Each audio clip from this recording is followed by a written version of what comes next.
بسم الله الرحمن الرحيم ألف لام ميم ذلك الكتاب لا ريب فيه هدى للمتقين الذين يؤمنون بالغيب ويقيمون الصلاة ومما رزقناهم ينفقون والذين يؤمنون بما أنزل إليك وما أنزل من قبلك وبالآخرة هم يوقنون أولئك على هدى من ربهم وأولئك هم المفلحون إن الذين كفروا سواء عليهم أأنذرتهم أم لم تنذرهم لا يؤمنون ختم الله على قلوبهم وعلى سمعهم وعلى أبصارهم غشاوة ولهم عذاب عظيم ومن الناس من يقول آمنا بالله وباليوم الآخر وما هم بمؤمنين يخادعون الله والذين آمنوا وما يخدعون إلا أنفسهم وما يشعرون في قلوبهم مرض فزادهم الله مرضا ولهم عذاب أليم بما كانوا يكذبون وإذا قيل لهم لا تفسدوا في الأرض قالوا إنما نحن مصلحون ألا إنهم هم المفسدون ولكن لا يشعرون وإذا قيل لهم آمنوا كما آمن الناس قالوا أنؤمن كما آمن السفهاء ألا إنهم هم السفهاء ولكن لا يعلمون وإذا لقوا الذين آمنوا قالوا آمنا وإذا خلوا إلى شياطينهم قالوا إنا معكم إنما نحن مستهزئون الله يستهزئ بهم ويمدهم في طغيانهم يعمهون أولئك الذين اشتروا الضلالة بالهدى فما ربحت تجارتهم وما كانوا مهتدين مثلهم كمثل الذي استوقد نارا فلما أضاءت ما حوله ذهب الله بنورهم وتركهم في ظلمات لا يبصرون صم بكم عمي فهم لا يرجعون أو كصيب من السماء فيه ظلمات ورعد وبرق يجعلون أصابعهم في آذانهم من الصواعق حذر الموت والله محيط بالكافرين يكاد البرق يخطف أبصارهم كلما أضاء لهم مشوا فيه وإذا أظلم عليهم قاموا ولو شاء الله لذهب بسمعهم وأبصارهم إن الله على كل شيء قدير يا أيها الناس الناس اعبدوا ربكم الذي خلقكم والذين من قبلكم لعلكم تتقون الذي جعل لكم الأرض فراشا والسماء بناء وأنزل من السماء ماء فأخرج به من الثمرات رزقا لكم فلا تجعلوا لله أندادا وأنتم تعلمون وإن كنتم في ريب مما نزلنا على عبدنا فأتوا بسورة من مثله وادعوا شهداءكم من دون الله إن كنتم صادقين فإن لم تفعلوا ولن تفعلوا فاتقوا النار التي وقودها الناس والحجارة أعدت للكافرين وبشر الذين آمنوا وعملوا الصالحات أن لهم جنات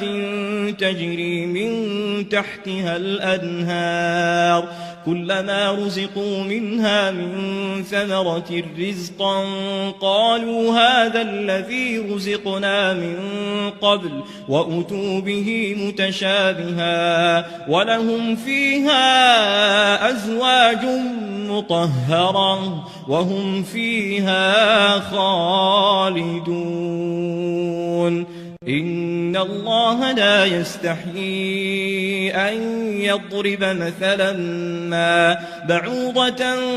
فما فوقها فأما الذين آمنوا فيعلمون أنه الحق من ربهم وأما الذين كفروا فيقولون ماذا أراد الله بهذا مثلا يضل به كثيرا ويهدي به كثيرا وما يضل به إلا الفاسقين الذين ينقضون عهد الله من بعد ميثاقه ويقطعون ما أمر الله به أن يوصل ويفسدون في الأرض أولئك هم الخاسرون كيف تكفرون بالله وكنتم أمواتا فأحياكم ثم يميتكم ثم يحييكم ثم إليه ترجعون هو الذي خلق لكم ما في الأرض جميعا ثم استوى إلى السماء فسواهن 7 سماوات وهو بكل شيء عليم وإذ قال ربك للملائكة إني جاعل في الأرض خليفة قالوا أتجعل فيها من يفسد فيها ويسفك الدماء ونحن نسبح بحمدك ونقدس لك قال إني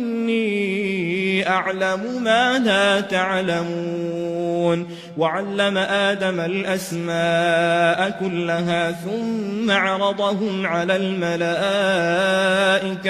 فقال أنبئوني بأسماء هؤلاء إن كنتم صادقين قالوا سبحانك لا علم لنا إلا ما علمتنا إنك أنت العليم الحكيم قال يا آدم أنبئهم بأسمائهم فلما أنبأهم بأسمائهم قال ألم أقل لكم إني أعلم غيب السماوات والأرض وأعلم ما تبدون وما كنتم تكتمون وإذ قلنا للملائكة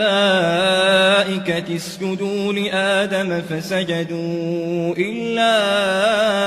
إبليس أبى واستكبر وكان من الكافرين وقلنا يا آدم اسكن أنت وزوجك الجنة وكلا منها رغدا حيث شئتما ولا تقربا هذه الشجرة فتكونا من الظالمين فأزلهما الشيطان عنها فأخرجهما مما كانا فيه وقلنا اهبطوا بعضكم لبعض عدو ولكم في الأرض مستقر ومتاع إلى حين فتلقى آدم من ربه كلمات فتاب عليه إنه هو التواب الرحيم قلنا اهبطوا منها جميعا فإما يأتينكم مني هدى فمن تبع هداي فلا خوف عليهم ولا هم يحزنون والذين كفروا وكذبوا بآياتنا أولئك أصحاب النار هم فيها خالدون يا بني إسرائيل اذكروا نعمتي التي أنعمت عليكم وأوفوا بعهدي أوف بعهدكم وإياي فارهبون وآمنوا بما أنزلت مصدقا لما معكم ولا تكونوا أول كافر به ولا تشتروا بآياتي ثمنا قليلا وإياي فاتقون ولا تلبسوا الحق بالباطل وتكتموا الحق وأنتم تعلمون وأقيموا الصلاة وآتوا الزكاة واركعوا مع الراكعين أتأمرون الناس بالبر وتنسون أنفسكم وأنتم تتلون الكتاب أفلا تعقلون واستعينوا بالصبر والصلاة وإنها لكبيرة إلا على الخاشعين الذين يظنون أنهم ملاقو ربهم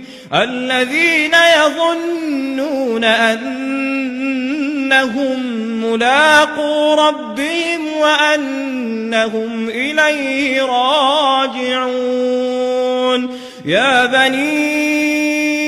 إسرائيل اذكروا نعمتي التي أنعمت عليكم وأني فضلتكم على العالمين واتقوا يوما لا تجزي نفس عن نفس شيئا ولا يقبل منها شفاعة ولا يؤخذ منها عدل ولا هم ينصرون وإذ نجيناكم من آل فرعون يسومونكم سوء العذاب يذبحون أبناءكم ويستحيون نساءكم وفي ذلكم بلاء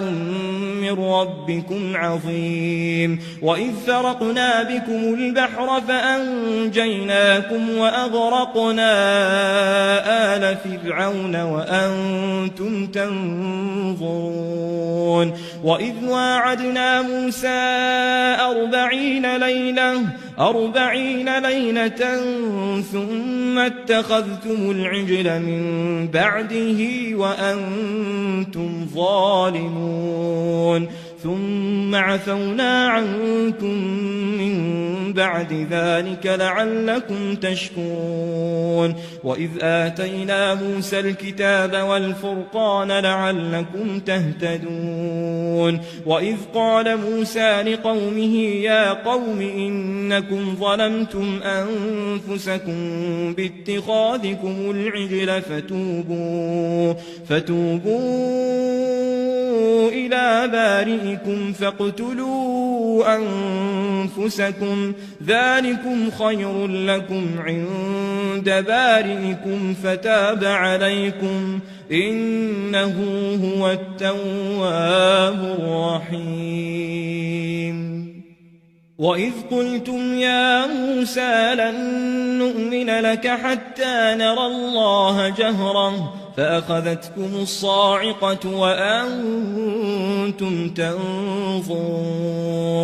ثم بعثناكم من بعد موتكم لعلكم تشكرون وظللنا عليكم الغمام وأنزلنا عليكم المن والسلوى كلوا من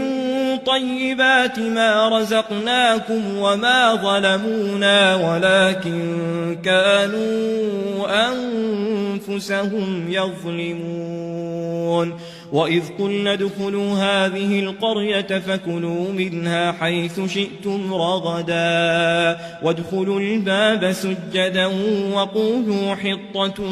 نغفر لكم خطاياكم وسنزيد المحسنين فبدل الذين ظلموا قولا غير الذي قيل لهم فأنزلنا على الذين ظلموا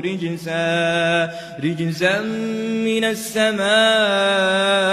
بما كانوا يفسقون وإذ استسقى موسى لقومه فقلنا اضرب بعصاك الحجر فانفجرت منه 12 عينا قد علم كل أناس مشربهم كلوا واشربوا من رزق الله ولا تعثوا في الأرض مفسدين وإذ قلتم يا موسى لن نصبر على طعام واحد فادع لنا ربك يخرج لنا مما تنبت الأرض من بقلها وقثائها وفومها وعدسها وبصلها قال أتستبدلون الذي هو أدنى بالذي هو خير اهبطوا مصرا فإن لكم ما سألتم وضربت عليهم الذلة والمسكنة وباءوا بغضب من الله ذلك بأنهم كانوا يكفرون بآيات الله ويقتلون النبيين بغير الحق ذلك بما عصوا وكانوا يعتدون إن الذين آمنوا والذين هادوا والنصارى والصابئين من آمن بالله واليوم الآخر وعمل صالحا فلهم أجرهم عند ربهم ولا خوف عليهم ولا هم يحزنون وإذ أخذنا ميثاقكم ورفعنا فوقكم الطور خذوا ما آتيناكم بقوة واذكروا ما فيه لعلكم تتقون ثم توليتم من بعد ذلك فلولا فضل الله عليكم ورحمته لكنتم من الخاسرين ولقد علمتم الذين اعتدوا منكم في السبت فقلنا لهم كونوا قردة خاسئين فجعلناها نكالا لما بين يديها وما خلفها وموعظة للمتقين. وإذ قال موسى لقومه إن الله يأمركم أن تذبحوا بقرة قالوا أتتخذنا هزوا قال أعوذ بالله أن أكون من الجاهلين قالوا ادع لنا ربك يبين لنا ما هي قال إنه يقول إنها بقرة لا فارض ولا بكر عوان بين ذلك فافعلوا ما تؤمرون قالوا ادع لنا ربك يبين لنا ما لونها قال إنه يقول إنها بقرة صفراء فاقع لونها تسر الناظرين قالوا ادع لنا ربك يبين لنا ما هي إن البقرة شابه علينا وإنا إن شاء الله لمهتدون قال إنه يقول إنها بقرة لا ذلول تثير الأرض ولا تسقي الحرث مسلمة لا شية فيها قالوا الآن جئت بالحق فذبحوها وما كادوا يفعلون وإذ قتلتم نفسا فادارأتم فيها والله مخرج ما كنتم تكتمون فقلنا اضربوه ببعضها كذلك يحيي الله الموتى ويريكم آياته لعلكم تعقلون ثم قست قلوبكم من بعد ذلك فهي كالحجارة أو أشد قسوة وإن من الحجارة لما يتفجر منه الأنهار وإن منها لما يشقق فيخرج منه الماء وإن منها لما يهبط من خشية الله وما الله بغافل عما تعملون أفتطمعون أن يؤمنوا لكم وقد كان فريق منهم يسمعون كلام الله ثم يحرفونه من بعد ما عقلوه وهم يعلمون وإذا لقوا الذين آمنوا قالوا آمنا وإذا خلا بعضهم إلى بعض قالوا أتحدثونهم بما فتح الله عليكم ليحاجوكم به عند ربكم أفلا تعقلون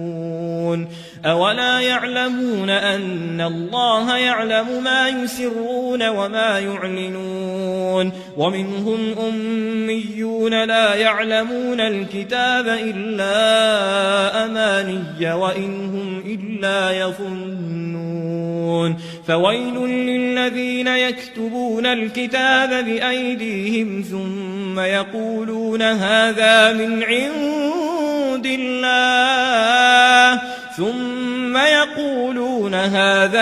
عند الله ليشتروا به ثمنا قليلا فويل لهم مما كتبت أيديهم وويل لهم مما يكسبون وقالوا لن تمسنا النار إلا أياما معدودة قل أتخذتم عند الله عهدا فلن يخلف الله عهده أم تقولون على الله ما لا تعلمون بلى من كسب سيئة وأحاطت به خطيئته فأولئك أصحاب النار هم فيها خالدون والذين آمنوا وعملوا الصالحات أولئك أصحاب الجنة هم فيها خالدون وإذ أخذنا ميثاق بني إسرائيل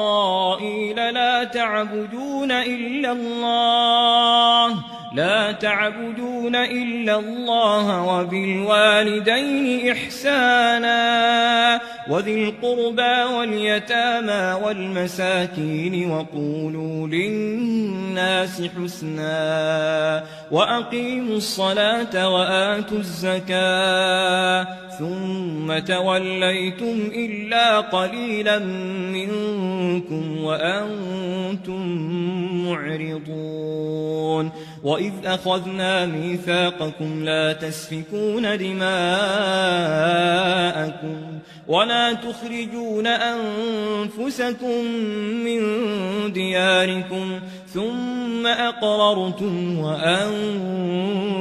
تشهدون ثم أنتم هؤلاء تقتلون أنفسكم وتخرجون فريقا منكم من ديارهم تظاهرون عليهم بالإثم والعدوان وإن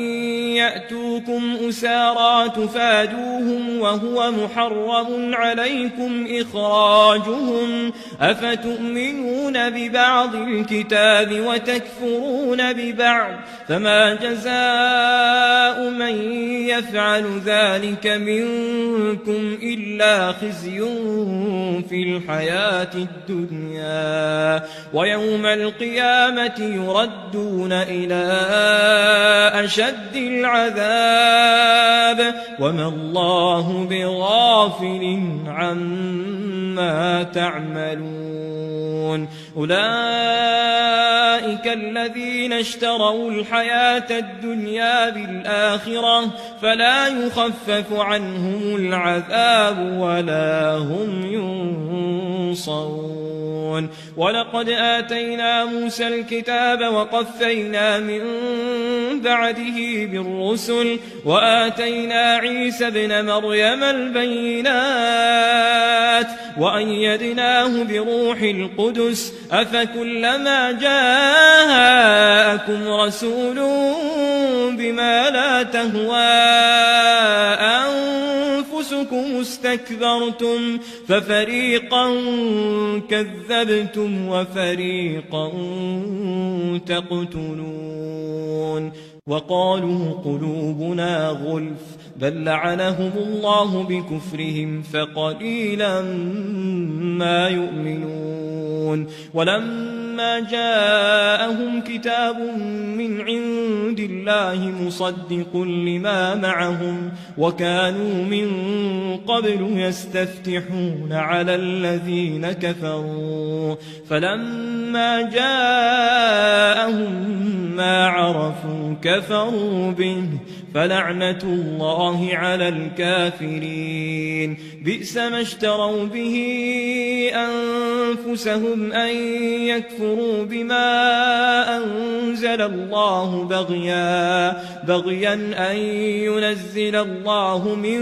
فضله على من يشاء من عباده فباءوا بغضب على غضب وللكافرين عذاب مهين وإذا قيل لهم آمنوا بما أنزل الله قالوا نؤمن بما أنزل علينا ويكفرون بما وراءه وهو الحق مصدقا لما معهم قل فلم تقتلون أنبياء الله من قبل إن كنتم مؤمنين ولقد جاءكم موسى بالبينات ثم اتخذتم العجل من بعده وأنتم ظالمون وإذ أخذنا ميثاقكم ورفعنا فوقكم الطور خذوا ما آتيناكم بقوة واسمعوا قالوا سمعنا وعصينا وأشربوا في قلوبهم العجل بكفرهم قل بئس ما يأمركم به إيمانكم إن كنتم مؤمنين قل إن كانت لكم الدار الآخرة عند الله خالصة من دون الناس فتمنوا الموت إن كنتم صادقين ولن يتمنوه أبدا بما قدمت أيديهم والله عليم بالظالمين ولتجدنهم أحرص الناس على حياة ومن الذين أشركوا يود أحدهم لو يعمر 1000 سنة وما هو بمزحزحه من العذاب أن يعمر والله بصير بما يعملون قل من كان عدوا لجبريل فإنه نزله على قلبك بإذن الله مصدقا لما بين يديه وهدى وبشرى للمؤمنين من كان عدوا لله وملائكته ورسله وجبريل وميكال فإن الله عدو للكافرين ولقد أنزلنا إليك آيات بينات وما يكفر بها إلا الفاسقون أوكلما عاهدوا عهدا نبذه فريق منهم بل أكثرهم لا يؤمنون ولما جاءهم رسول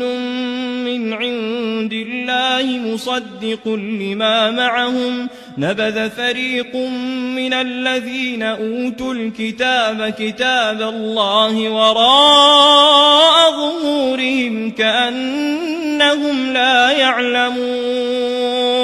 واتبعوا ما تتلو الشياطين على ملك سليمان وما كفر سليمان ولكن الشياطين كفروا يعلمون الناس السحر وما أنزل على الملكين ببابل هاروت وماروت وما يعلمان من أحد حتى يقولا إنما نحن فتنة فلا تكفر فيتعلمون منهما ما يفرقون به بين المرء وزوجه وما هم بضارين به من أحد إلا بإذن الله ويتعلمون ما يضرهم ولا ينفعهم ولقد علموا لمن اشتراه ما له في الآخرة من خلاق ولبئس ما شروا به أنفسهم لو كانوا يعلمون ولو أنهم آمنوا واتقوا لمثوبة من عند الله خير لو كانوا يعلمون يا أيها الذين آمنوا لا تقولوا راعنا وقولوا انظرنا واسمعوا وللكافرين عذاب أليم ما يود الذين كفروا من أهل الكتاب ولا المشركين أن ينزل عليكم من خير من ربكم والله يختص برحمته من يشاء والله ذو الفضل العظيم ما ننسخ من آية أو ننسها نأت بخير منها أو مثلها ألم تعلم أن الله على كل شيء قدير ألم تعلم أن الله له ملك السماوات والأرض وما لكم من دون الله من ولي ولا نصير أم تريدون أن تسألوا رسولكم كما سئل موسى من قبل ومن يتبدل الكفر بالإيمان فقد ضل سواء السبيل ود كثير من أهل الكتاب لو يردونكم من بعد إيمانكم كفارا حسدا من عند أنفسهم من بعد ما تبين لهم الحق فاعفوا واصفحوا حتى يأتي الله بأمره إن الله على كل شيء قدير وأقيموا الصلاة وآتوا الزكاة وما تقدموا لأنفسكم من خير تجدوه عند الله إن الله بما تعملون بصير وقالوا لن يدخل الجنة إلا من كان هودا أو نصارى تلك أمانيهم قل هاتوا برهانكم إن كنتم صادقين بلى من أسلم وجهه لله وهو محسن فله أجره عند ربه ولا خوف عليهم ولا هم يحزنون وقالت اليهود ليست النصارى على شيء وقالت النصارى ليست اليهود على شيء وهم يتلون الكتاب كذلك قال الذين لا يعلمون مثل قولهم فالله يحكم بينهم يوم القيامة فيما كانوا فيه يختلفون ومن أظلم ممن منع مساجد الله أن يذكر فيها اسمه وسعى في خرابها أولئك ما كان لهم أن يدخلوها إلا خائفين لهم في الدنيا خزي ولهم في الآخرة عذاب عظيم ولله المشرق والمغرب فأينما تولوا فثم وجه الله إن الله واسع عليم وقالوا اتخذ الله ولدا سبحانه بل له ما في السماوات والأرض كل له قانتون بديع السماوات والأرض وإذا قضى أمرا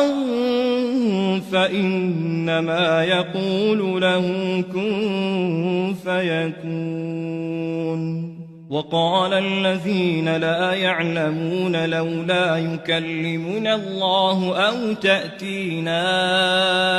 آية كذلك قال الذين من قبلهم مثل قولهم تشابهت قلوبهم قد بينا الآيات لقوم يوقنون إنا أرسلناك بالحق بشيرا ونذيرا ولا تسأل عن أصحاب الجحيم ولن ترضى عنك اليهود ولا النصارى حتى تتبع ملتهم قل إن هدى الله هو الهدى ولئن اتبعت أهواءهم بعد الذي جاءك من العلم ما لك من الله من ولي ولا نصير الذين آتيناهم الكتاب يتلونه حق تلاوته أولئك يؤمنون به ومن يكفر به فأولئك هم الخاسرون يا بني إسرائيل اذكروا نعمتي التي أنعمت عليكم وأني فضلتكم على العالمين واتقوا يوما لا تجزي نفس عن نفس شيئا ولا يقبل منها عدل ولا تنفعها شفاعة ولا هم ينصرون وإذ ابتلى إبراهيم ربه بكلمات فأتمهن قال إني جاعلك للناس إماما قال ومن ذريتي قال لا ينال عهد الظالمين وإذ جعلنا البيت مثابة للناس وأمنا واتخذوا من مقام إبراهيم مصلى وعهدنا إلى إبراهيم وإسماعيل أن طهرا بيتي للطائفين والعاكفين والركع السجود وإذ قال إبراهيم رب اجعل هذا بلدا آمنا وارزق أهله من الثمرات من آمن منهم بالله واليوم الآخر قال ومن كفر فأمتعه قليلا ثم أضطره إلى عذاب النار وبئس المصير وإذ يرفع إبراهيم القواعد من البيت وإسماعيل ربنا تقبل منا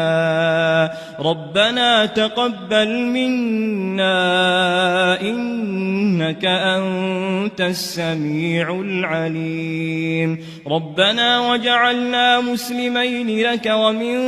ذريتنا أمة مسلمة لك وأرنا مناسكنا وتب علينا إنك أنت التواب الرحيم ربنا وابعث فيهم رسولا منهم يتلو عليهم آياتك ويعلمهم الكتاب والحكمة ويزكيهم إنك أنت العزيز الحكيم ومن يرغب عن ملة إبراهيم إلا من سفه نفسه ولقد اصطفيناه في الدنيا وإنه في الآخرة لمن الصالحين إذ قال له ربه أسلم قال أسلمت لرب العالمين ووصى بها إبراهيم بنيه ويعقوب يا بني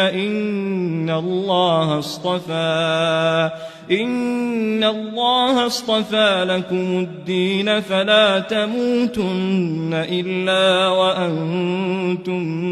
مسلمون أم كنتم شهداء إذ حضر يعقوب الموت إذ قال لبنيه ما تعبدون من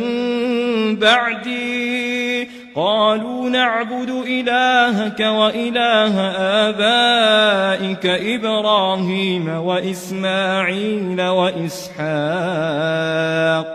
إلها واحدا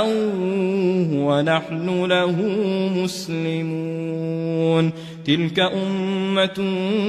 قد خلت لها ما كسبت ولكم ما كسبتم ولا تسألون عما كانوا يعملون وقالوا كونوا هودا أو نصارى تهتدوا قل بل ملة إبراهيم حنيفا وما كان من المشركين قولوا آمنا بالله وما أنزل إلينا وما أنزل إلى إبراهيم وإسماعيل وإسحاق ويعقوب والأسباط وما أوتي موسى وعيسى وما أوتي النبيون من ربهم لا نفرق بين أحد منهم ونحن له مسلمون فإن آمنوا بمثل ما آمنتم به فقد اهتدوا وإن تولوا فإنما هم في شقاق فسيكفيكهم الله وهو السميع العليم صبغة الله ومن أحسن من الله صبغة ونحن له عابدون قل أتحاجوننا في الله وهو ربنا وربكم ولنا أعمالنا ولكم أعمالكم ونحن له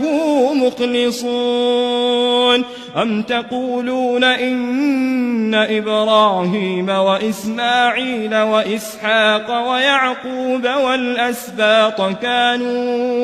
كانوا هودا أو نصارى قل أأنتم أعلم أم الله ومن أظلم ممن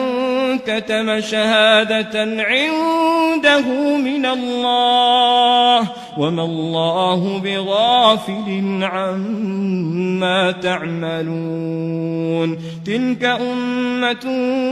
قد خلت لها ما كسبت ولكم ما كسبتم ولا تسألون عما كانوا يعملون سيقول السفهاء من الناس ما ولاهم عن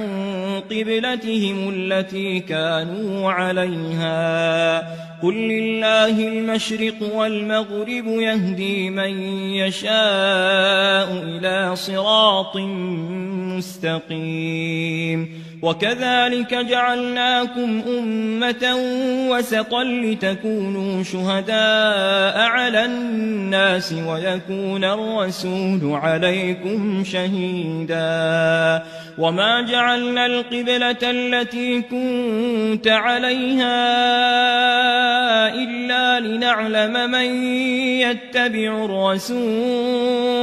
إلا لنعلم من يتبع الرسول ممن ينقلب على عقبيه وإن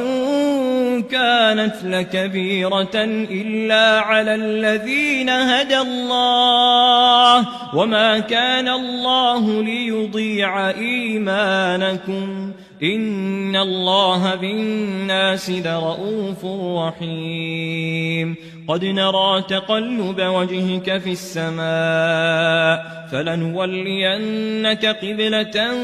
ترضاها فول وجهك شطر المسجد الحرام وحيث ما كنتم فولوا وجوهكم شطره وإن الذين أوتوا الكتاب ليعلمون أنه الحق من ربهم وما الله بغافل عما يعملون ولئن أتيت الذين أوتوا الكتاب بكل آية ما تبعوا قبلتك وما أنت بتابع قبلتهم وما بعضهم بتابع قبلة بعض ولئن اتبعت أهواءهم من بعد ما جاءك من العلم إنك إذا لمن الظالمين الذين آتيناهم الكتاب يعرفونه كما يعرفون أبناءهم وإن فريقا منهم ليكتمون الحق وهم يعلمون الحق من ربك فلا تكونن من الممترين ولكل وجهة هو موليها فاستبقوا الخيرات أينما تكونوا يأت بكم الله جميعا إن الله على كل شيء قدير ومن حيث خرجت فول وجهك شطر المسجد الحرام وإنه للحق من ربك وما الله بغافل عما تعملون ومن حيث خرجت فول وجهك شطر المسجد الحرام وحيث ما كنتم فولوا وجوهكم شطره لئلا يكون للناس عليكم حجة إلا الذين ظلموا منهم فلا تخشوهم واخشوني ولأتم نعمتي عليكم ولعلكم تهتدون كما أرسلنا فيكم رسولا منكم يتلو عليكم آياتنا ويزكيكم ويعلمكم الكتاب والحكمة ويعلمكم ما لم تكونوا تعلمون فاذكروني أذكركم واشكروا لي ولا تكفرون يا أيها الذين آمنوا استعينوا بالصبر والصلاة إن الله مع الصابرين ولا تقولوا لمن يقتل في سبيل الله أموات بل أحياء ولكن لا تشعرون ولنبلونكم بشيء من الخوف والجوع ونقص من الأموال والأنفس والثمرات وبشر الصابرين الذين إذا أصابتهم مصيبة قالوا إنا لله وإنا إليه راجعون أولئك عليهم صلوات من ربهم ورحمة وأولئك هم المهتدون إن الصفا والمروة من شعائر الله فمن حج البيت أو اعتمر فلا جناح عليه أن يطوف بهما ومن تطوع خيرا فإن الله شاكر عليم إن الذين يكتمون ما أنزلنا من البينات والهدى من بعد ما بيناه للناس في الكتاب أولئك يلعنهم الله ويلعنهم اللاعنون إلا الذين تابوا وأصلحوا وبينوا فأولئك أتوب عليهم وأنا التواب الرحيم إن الذين كفروا وماتوا وهم كفار أولئك عليهم لعنة الله والملائكة والناس أجمعين خالدين فيها لا يخفف عنهم العذاب ولا هم ينظرون وإلهكم إله واحد لا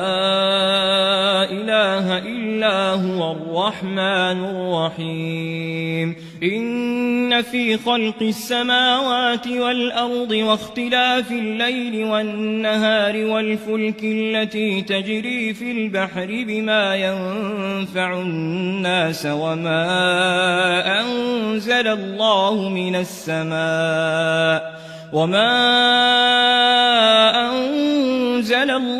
من السماء من ماء فأحيا به الأرض بعد موتها وبث فيها من كل دابة وتصريف الرياح والسحاب المسخر بين السماء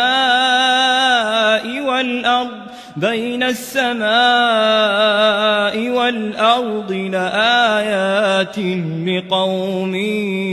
يعقلون ومن الناس من يتخذ من دون الله أندادا يحبونهم كحب الله والذين آمنوا أشد حبا لله ولو يرى الذين ظلموا إذ يرون العذاب أن القوة لله جميعا وأن الله شديد العذاب إذ تبرأ الذين اتبعوا من الذين اتبعوا ورأوا العذاب وتقطعت بهم الأسباب وقال الذين اتبعوا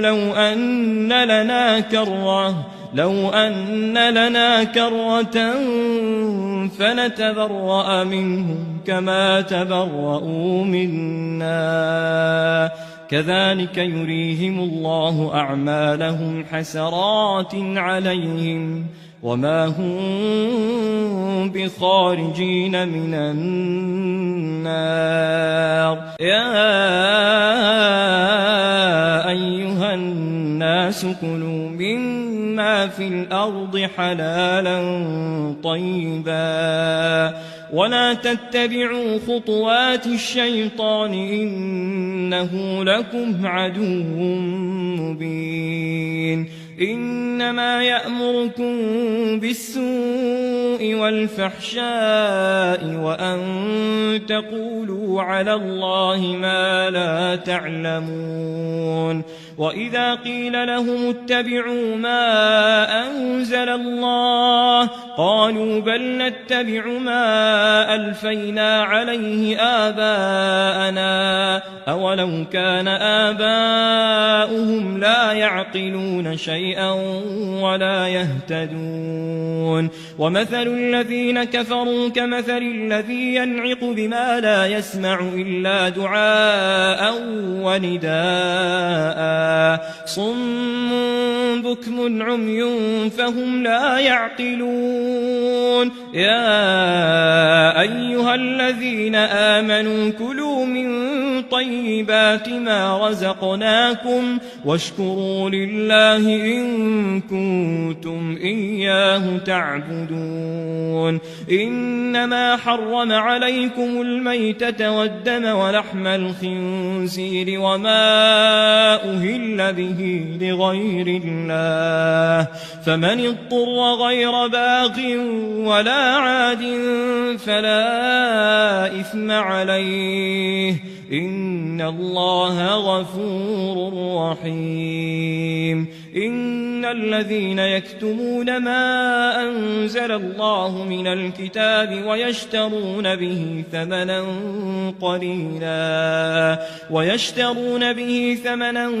قليلا أولئك ما يأكلون في بطونهم إلا النار ولا يكلمهم الله يوم القيامة ولا يزكيهم ولهم عذاب أليم أولئك الذين اشتروا الضلالة بالهدى والعذاب بالمغفرة فما أصبرهم على النار ذلك بأن الله نزل الكتاب بالحق وإن الذين اختلفوا في الكتاب لفي شقاق بعيد ليس البر أن تولوا وجوهكم قبل المشرق والمغرب ولكن البر من آمن بالله واليوم الآخر والملائكة والكتاب والنبيين وآتى المال على حبه ذوي القربى واليتامى والمساكين وابن السبيل والسائلين وفي الرقاب وأقام الصلاة وآتى الزكاة والموفون بعهدهم إذا عاهدوا والصابرين في البأساء والضراء وحين البأس أولئك الذين صدقوا وأولئك هم المتقون يا أيها الذين آمنوا كتب عليكم القصاص في القتلى الحر بالحر والعبد بالعبد والأنثى بالأنثى فمن عفي له من أخيه شيء فاتباع بالمعروف وأداء إليه بإحسان ذلك تخفيف من ربكم ورحمة فمن اعتدى بعد ذلك فله عذاب أليم ولكم في القصاص حياة يا أولي الألباب لعلكم تتقون كتب عليكم إذا حضر أحدكم الموت إن ترك خيرا الوصية للوالدين والأقربين بالمعروف حقا على المتقين فمن بدله بعدما سمعه فإنما إثمه على الذين يبدلونه إن الله سميع عليم فمن خاف من موص جنفا أو إثما فأصلح بينهم فلا إثم عليه إن الله غفور رحيم يا أيها الذين آمنوا كتب عليكم الصيام كما كتب على الذين من قبلكم لعلكم تتقون أياما معدودات فمن كان منكم مريضا أو على سفر فعدة من أيام أخر وعلى الذين يطيقونه فدية طعام مسكين فمن تطوع خيرا فهو خير له وأن تصوموا خير لكم إن كنتم تعلمون شهر رمضان الذي أنزل فيه القرآن هدى للناس وبينات من الهدى والفرقان فمن شهد منكم الشهر فليصمه ومن كان مريضا أو على سفر فعدة من أيام أخر يريد الله بكم اليسر ولا يريد بكم العسر ولتكملوا العدة ولتكبروا الله على ما هداكم ولعلكم تشكرون وإذا سألك عبادي عني فإني قريب أجيب دعوة الداع إذا دعان فليستجيبوا لي وليؤمنوا بي لعلهم يرشدون أحل لكم ليلة الصيام الرفث إلى نسائكم هن لباس لكم وأنتم لباس لهم علم الله أنكم كنتم تختانون أنفسكم فتاب عليكم وعفى عنكم فالآن باشروهن وابتغوا ما كتب الله لكم وكلوا واشربوا حتى يتبين لكم الخيط الأبيض من الخيط الأسود من الفجر ثم أتموا الصيام إلى الليل ولا تباشروهن وأنتم عاكفون في المساجد تلك حدود الله فلا تقربوها كذلك يبين الله آياته للناس لعلهم يتقون ولا تأكلوا أموالكم بينكم بالباطل وتدلوا بها إلى الحكام لتأكلوا فريقا من أموال الناس بالإثم وأنتم تعلمون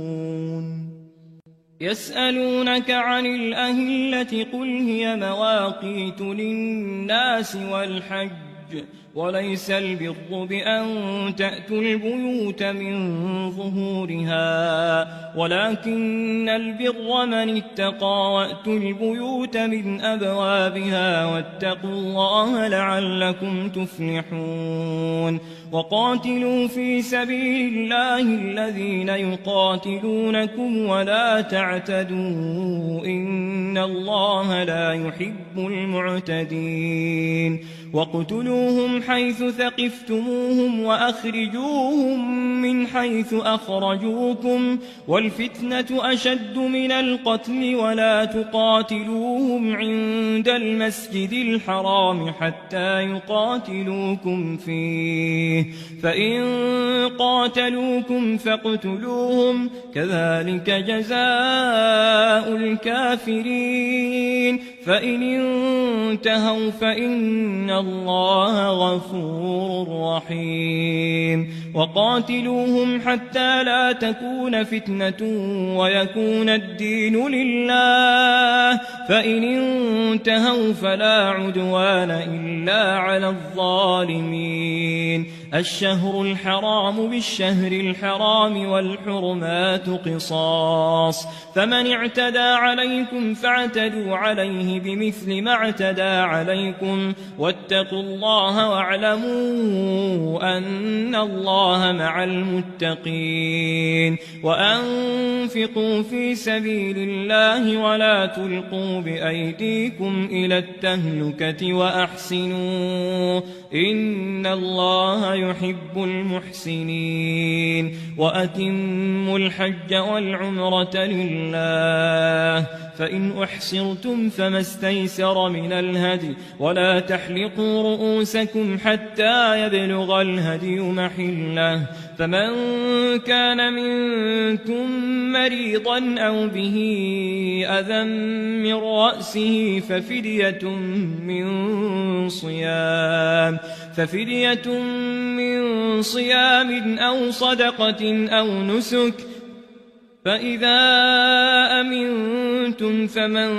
تمتع بالعمرة إلى الحج فما استيسر من الهدي، فمن لم يجد فصيام 3 أيام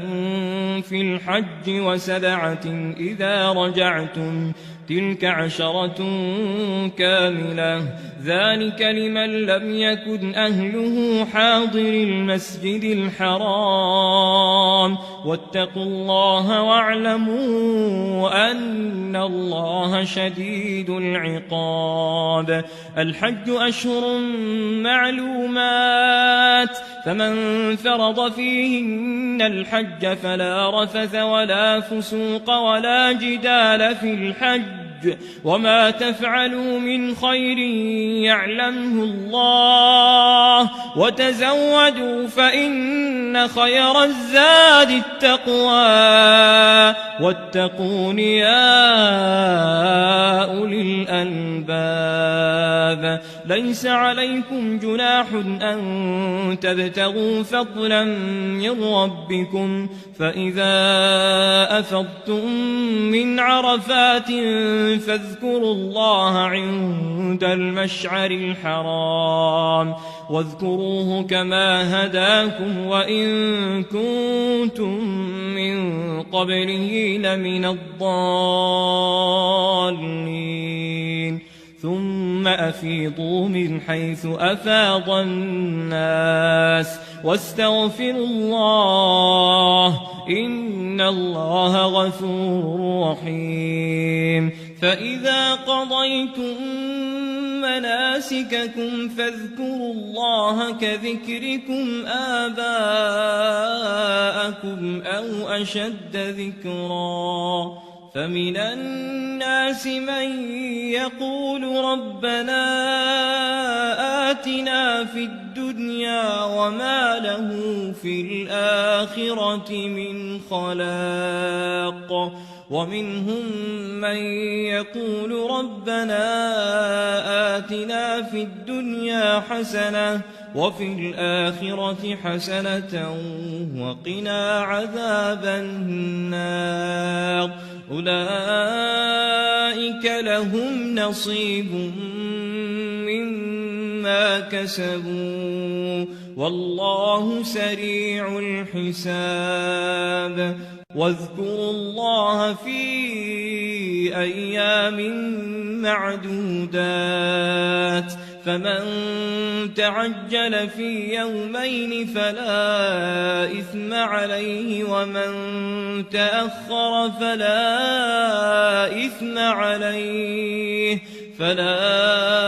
إثم عليه لمن اتقى. واتقوا الله واعلموا أنكم إليه تحشرون. ومن الناس من يعجبك قوله في الحياة الدنيا ويشهد الله على ما في قلبه وهو ألد الخصام، وإذا تولى سعى في الأرض ليفسد فيها ويهلك الحرث والنسل والله لا يحب الفساد. وإذا قيل له اتق الله أخذته العزة بالإثم فحسبه جهنم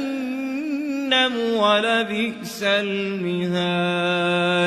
ومن الناس من يشري نفسه ابتغاء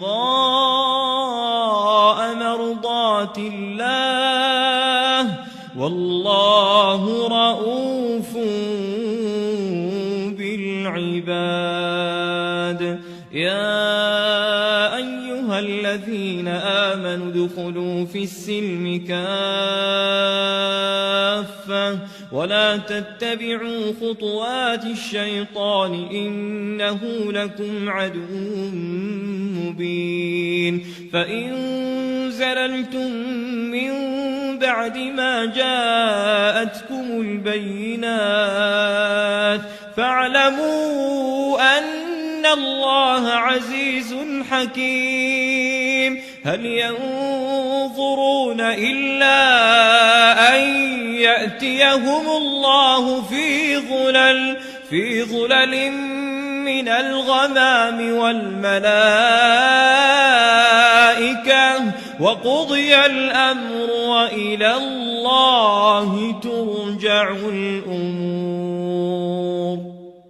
سل بني إسرائيل كم آتيناهم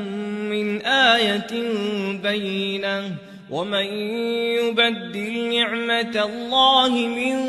بعد ما جاءته فإن الله شديد العقاب. زين للذين كفروا الحياة الدنيا ويسخرون من الذين آمنوا والذين اتقوا فوقهم يوم القيامة والله يرزق من يشاء بغير حساب. كان الناس أمة واحدة فبعث الله النبيين مبشرين ومنذرين وأنزل معهم الكتاب بالحق ليحكم بين الناس فيما اختلفوا فيه وما اختلف فيه إلا الذين أوتوه من بعد ما جاءتهم البينات بغيا بينهم فهدى الله الذين آمنوا لما اختلفوا فيه من الحق بإذنه والله يهدي من يشاء إلى صراط مستقيم. أم حسبتم أن تدخلوا الجنة ولما يأتكم مثل الذين خلوا من قبلكم مستهم البأساء والضراء وزلزلوا حتى يقول الرسول والذين آمنوا معه متى نصر الله ألا إن نصر الله قريب. يسألونك ماذا ينفقون قل ما أنفقتم من خير فللوالدين والأقربين واليتامى والمساكين وابن السبيل وما تفعلوا من خير فإن الله به عليم. كتب عليكم القتال وهو كره لكم وعسى أن تكرهوا شيئا وهو خير لكم وعسى أن تحبوا شيئا وهو شر لكم والله يعلم وأنتم لا تعلمون. يسألونك عن الشهر الحرام قتال فيه قل قتال فيه كبير وصد عن سبيل الله وكفر به والمسجد الحرام وإخراج أهله منه أكبر عند الله والفتنة أكبر من القتل ولا يزالون يقاتلونكم حتى يردوكم عن دينكم إن استطاعوا ومن يرتد منكم عن دينه فيمت وهو كافر فأولئك حبطت أعمالهم في الدنيا والآخرة وأولئك أصحاب النار هم فيها خالدون. إن الذين آمنوا والذين هاجروا وجاهدوا في سبيل الله أولئك يرجون رحمة الله يرجون رحمة الله والله غفور رحيم يسألونك عن الخمر والميسر قل فيهما إثم كبير ومنافع للناس وإثمهما أكبر من نفعهما ويسألونك ماذا ينفقون قل العفو كذلك يبين الله لكم الآيات لعلكم تتفكرون في الدنيا والآخرة ويسألونك عن اليتامى قل إصلاح لهم خير وإن تخالطوهم فإخوانكم والله يعلم المفسد من المصلح ولو شاء الله لأعنتكم إن الله عزيز حكيم ولا تنكحوا المشركات حتى يؤمن ولأمة مؤمنة خير من مشركة ولو أعجبتكم ولا تنكحوا المشركين حتى يؤمنوا ولعبد مؤمن خير من مشرك ولو أعجبكم أولئك يدعون إلى النار والله يدعو إلى الجنة والمغفرة بإذنه ويبين آياته للناس لعلهم يتذكرون ويسألونك عن المحيض قل هو أذى فاعتزلوا النساء في المحيض ولا تقربوهن حتى يطهرن فإذا تطهرن فأتوهن من حيث أمركم الله إن الله يحب التوابين ويحب المتطهرين نساؤكم حرث لكم فأتوا حرثكم أنى شئتم وقدموا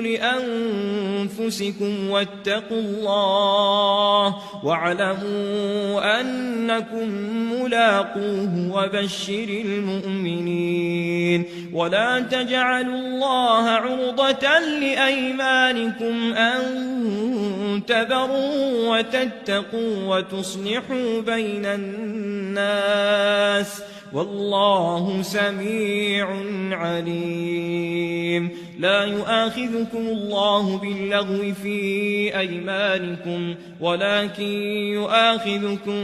بما كسبت قلوبكم والله غفور حليم للذين يؤلون من نسائهم تربص 4 أشهر فإن فاءوا فإن الله غفور رحيم وإن عزموا الطلاق فإن الله سميع عليم والمطلقات يتربصن بأنفسهن 3 قروء ولا يحل لهن أن يكتمن ما خلق الله في أرحامهن إن كن يؤمن بالله واليوم الآخر وبعولتهن أحق بردهن في ذلك إن أرادوا إصلاحا ولهن مثل الذي عليهن بالمعروف وللرجال عليهن درجة والله عزيز حكيم الطلاق 2 فإمساك بمعروف أو تسريح بإحسان ولا يحل لكم أن تأخذوا مما آتيتموهن شيئا إلا أن يخافا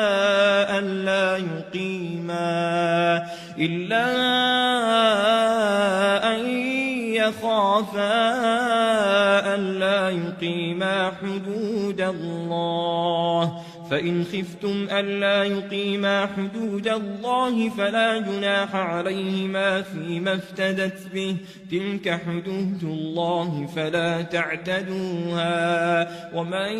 يتعد حدود الله فأولئك هم الظالمون فإن طلقها فلا تحل له من بعد حتى تنكح زوجا غيره فإن طلقها فلا جناح عليهما أن يتراجعا إن ظنا أن يقيما حدود الله وتلك حدود الله يبينها لقوم يعلمون وإذا طلقتم النساء فبلغن أجلهن فأمسكوهن بمعروف أو سرحوهن بمعروف ولا تمسكوهن ضرارا لتعتدوا ومن يفعل ذلك فقد ظلم نفسه ولا تتخذوا آيات الله هزوا واذكروا نعمة الله عليكم وما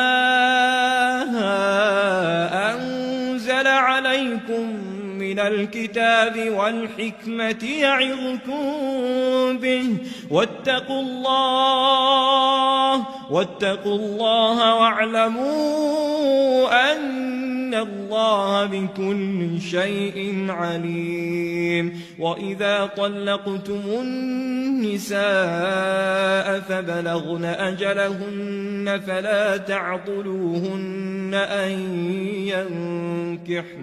فلا تعضلوهن أن ينكحن أزواجهن إذا تراضوا بينهم بالمعروف ذلك يوعظ به من كان منكم يؤمن بالله واليوم الآخر ذلكم أزكى لكم وأطهر والله يعلم وأنتم لا تعلمون والوالدات يرضعن أولادهن حولين كاملين لمن أراد أن يتم الرضاعة وعلى المولود له رزقهن وكسوتهن بالمعروف لا تكلف نفس إلا وسعها لا تضار والدة بولدها ولا مولود له بولده وعلى الوارث مثل ذلك فإن أرادا فصالا عن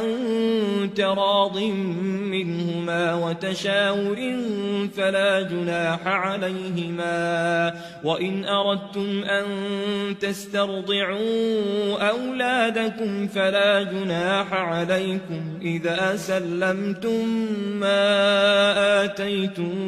بالمعروف واتقوا الله واعلموا أن الله بما تعملون بصير والذين يتوفون منكم ويذرون أزواجا يتربصن بأنفسهن 4 أشهر وعشرا فإذا بلغن أجلهن فلا جناح عليكم فيما فعلن في أنفسهن بالمعروف والله بما تعملون خبير ولا جناح عليكم فيما عرضتم به من خطبة النساء أو أكننتم في أنفسكم علم الله أنكم ستذكرونهن ولكن لا تواعدوهن سرا إلا أن تقولوا قولا معروفا ولا تعزموا عقدة النكاح حتى يبلغ الكتاب أجله واعلموا أن الله يعلم ما في أنفسكم فاحذروه واعلموا أن إن الله غفور حليم لا جناح عليكم إن طلقتم النساء ما لم تمسوهن أو تفرضوا لهن فريضة ومتعوهن على الموسع قدره وعلى المقتر قدره متاعا بالمعروف حقا على المحسنين وإن طلقتموهن من قبل أن تمسوهن وقد فرضتم لهن فريضة فنصف ما فرضتم إلا أن يعفون أو يعفو الذي بيده عقدة النكاح وأن تعفوا أقرب للتقوى ولا تنسوا الفضل بينكم إن الله بما تعملون بصير حافظوا على الصلوات والصلاة الوسطى وقوموا لله قانتين فإن خفتم فرجالا أو ركبانا فإذا أمنتم فاذكروا الله كما علمكم ما لم تكونوا تعلمون والذين يتوفون منكم ويذرون أزواجا وصية لأزواجهم متاعا إلى الحول غير إخراج فإن خرجن فلا جناح عليكم فيما فعلن في أنفسهن من معروف والله عزيز حكيم وللمطلقات متاع بالمعروف حقا على المتقين كذلك يبين الله لكم آياته لعلكم تعقلون ألم تر إلى الذين خرجوا من ديارهم وهم ألوف حذر الموت فقال لهم الله موتوا ثم أحياهم إن الله لذو فضل على الناس ولكن أكثر الناس لا يشكرون وقاتلوا في سبيل الله واعلموا أن الله سميع عليم من ذا الذي يقرض الله قرضا حسنا فيضاعفه له أضعافا كثيرة والله يقبض ويبسط وإليه ترجعون ألم تر إلى الملأ من بني إسرائيل من بعد موسى إذ قالوا لنبي له بعث لنا ملكا نقاتل في سبيل الله قال هل عسيتم إن كتب عليكم القتال ألا تقاتلوا قالوا وما لنا ألا نقاتل في سبيل الله وقد أخرجنا من ديارنا وأبنائنا فلما كتب عليهم القتال تولوا إلا قليلا منهم والله عليم بالظالمين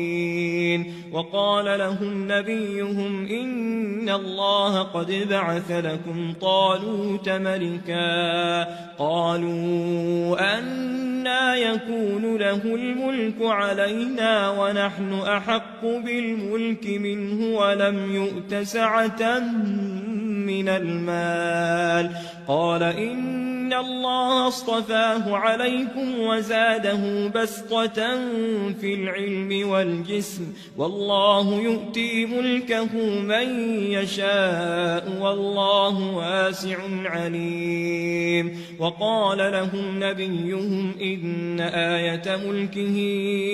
أن يأتيكم التابوت فيه سكينة من ربكم وبقية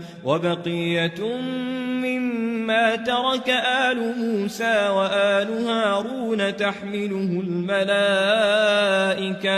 إن في ذلك لآية لكم إن كنتم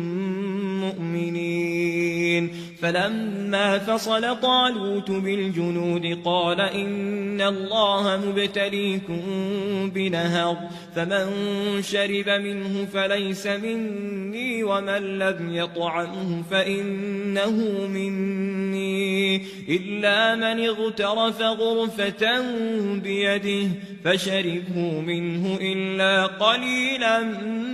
منهم فلما جاوزه هو والذين آمنوا معه قالوا لا طاقة لنا اليوم بجالوت وجنوده قال الذين يظنون أنهم ملاقوا الله كم من فئة قليلة غلبت فئة كثيرة بإذن الله والله مع الصابرين ولما برزوا لجالوت وجنوده قالوا ربنا أفرغ علينا صبرا وثبت أقدامنا وانصرنا على القوم الكافرين فهزموهم بإذن الله وقتل داود جالوت وآتاه الله الملك والحكمة وعلمه مما يشاء ولولا دفع الله الناس بعضهم ببعض لفسدت الأرض ولكن الله ذو فضل على العالمين تلك آيات الله نتلوها عليك بالحق وإنك لمن المرسلين تلك الرسل فضلنا بعضهم على بعض منهم من كلم الله ورفع بعضهم درجات وآتينا عيسى ابن مريم البينات وأيدناه بروح القدس ولو شاء الله ما اقتتل الذين من بعدهم من بعد ما جاءتهم البينات ولكن اختلفوا فمنهم من آمن ومنهم من كفر ولو شاء الله ما اقتتلوا ولكن الله يفعل ما يريد يا أيها الذين آمنوا أنفقوا مما رزقناكم من قبل أن يأتي يوم لا بيع فيه ولا خلة ولا شفاعة والكافرون هم الظالمون الله لا إله إلا هو الحي القيوم لا تأخذه سنة ولا نوم له ما في السماوات وما في الأرض من ذا الذي يشفع عنده إلا بإذنه يعلم ما بين أيديهم وما خلفهم ولا يحيطون بشيء من علمه إلا بما شاء وسع كرسيه السماوات والأرض ولا يؤوده حفظهما وهو العلي العظيم لا إكراه في الدين قد تبين الرشد من الغي فمن يكفر بالطاغوت ويؤمن بالله فقد استمسك بالعروة الوثقى لا انفصام لها والله سميع عليم الله ولي الذين آمنوا يخرجهم من الظلمات إلى النور والذين كفروا أولياؤهم الطاغوت يخرجونهم من النور إلى الظلمات أولئك أصحاب النار هم فيها خالدون ألم تر إلى الذي حاج إبراهيم في ربه أن آتاه الله الملك إذ قال إبراهيم ربي الذي يحيي ويميت قال أنا أحيي وأميت قال إبراهيم فإن الله يأتي بالشمس من المشرق فأت بها من المغرب فبهت الذي كفر والله لا يهدي القوم الظالمين أو كالذي مر على قرية وهي خاوية على عروشها قال أنى يحيي هذه الله بعد موتها فأماته الله 100 عام ثم بعثه قال كم لبثت قال لبثت يوما أو بعض يوم قال بل لبثت 100 عام فانظر إلى طعامك وشرابك لم يتسنه وانظر إلى حمارك ولنجعلك آية للناس وانظر إلى العظام كيف ننشزها ثم نكسوها لحما فلما تبين له قال أعلم أن الله على كل شيء قدير وإذ قال إبراهيم رب أرني كيف تحيي الموتى قال أولم تؤمن قال بلى ولكن ليطمئن قلبي قال فخذ 4 من الطير فصرهن إليك ثم اجعل على كل جبل منهن جزءا ثم ادعهن يأتينك سعيا واعلم أن الله عزيز حكيم مثل الذين ينفقون أموالهم في سبيل الله كمثل حبة أنبتت 7 سنابل في كل سنبلة 100 حبة والله يضاعف لمن يشاء والله واسع عليم الذين ينفقون أموالهم في سبيل الله ثم لا يتبعون ما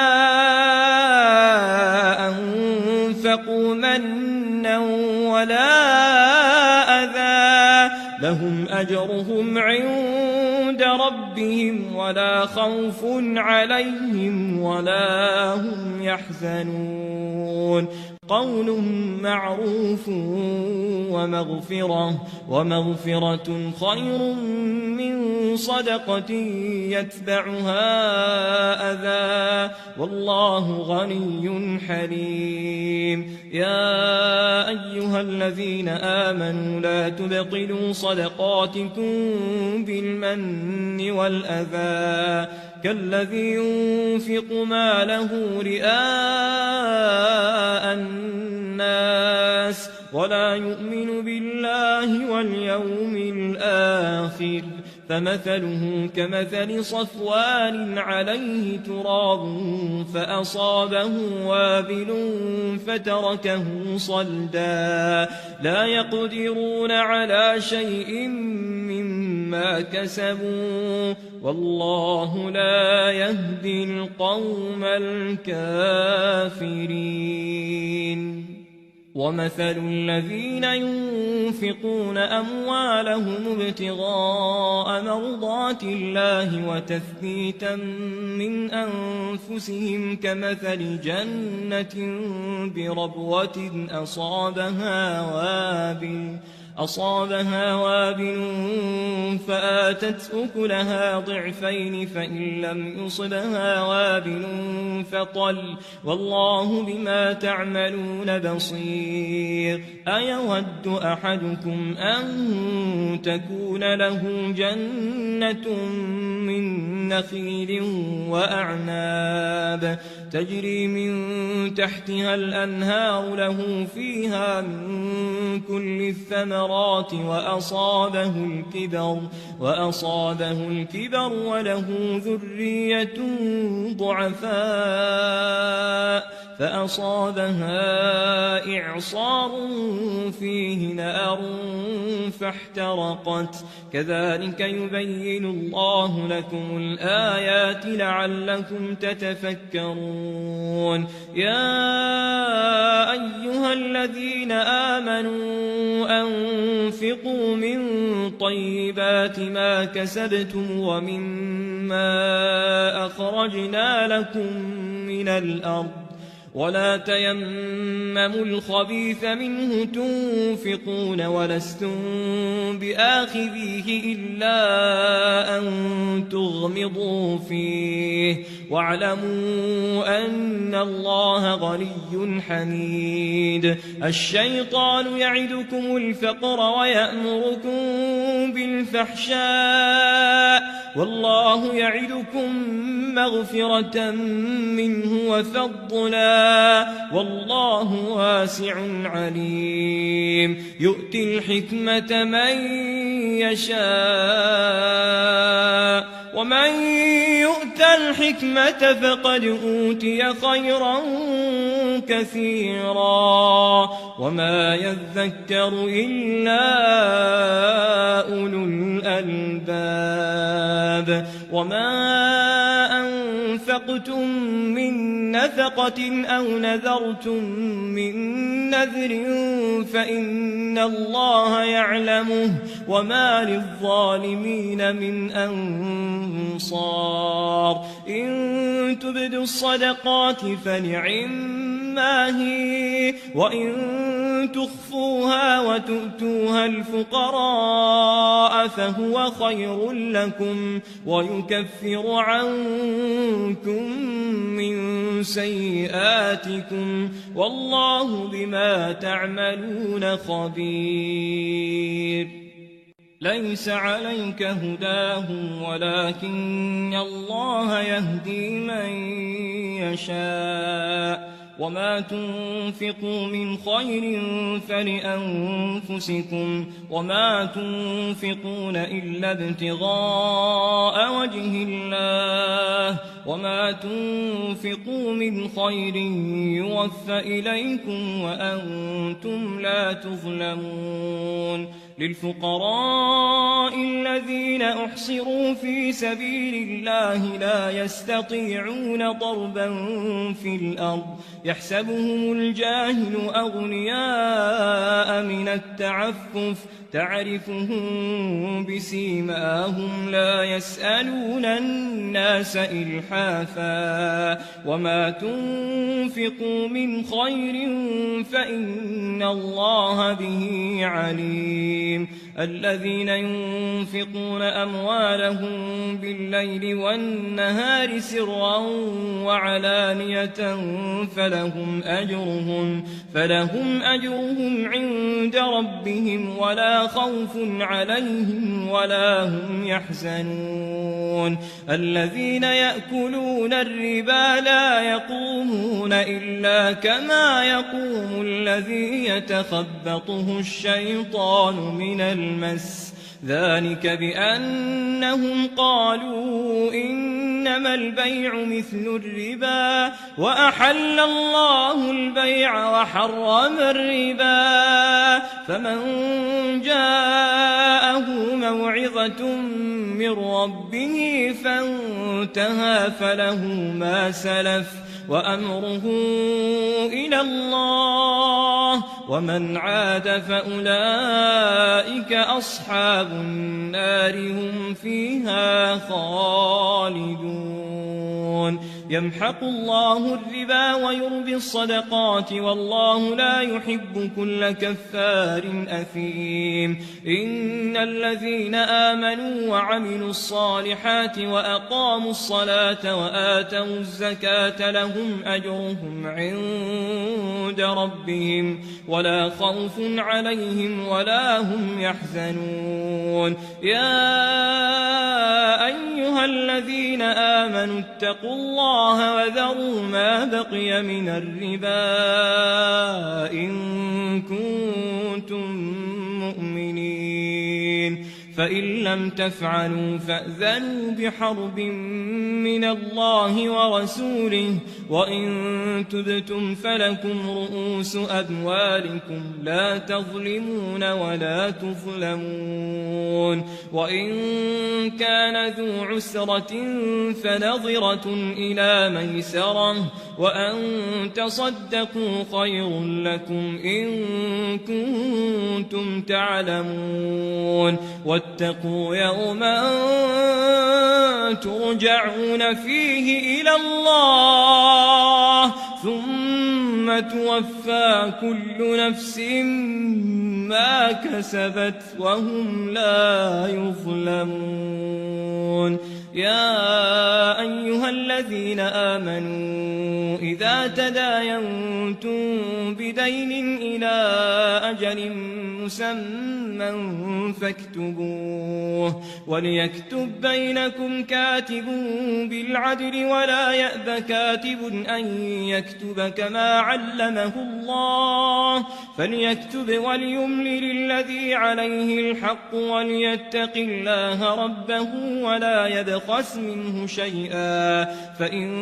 كان الذي عليه الحق سفيها أو ضعيفا أو لا يستطيع أن يمل هو فليملل وليه بالعدل واستشهدوا شهيدين من رجالكم فإن لم يكونا رجلين فرجل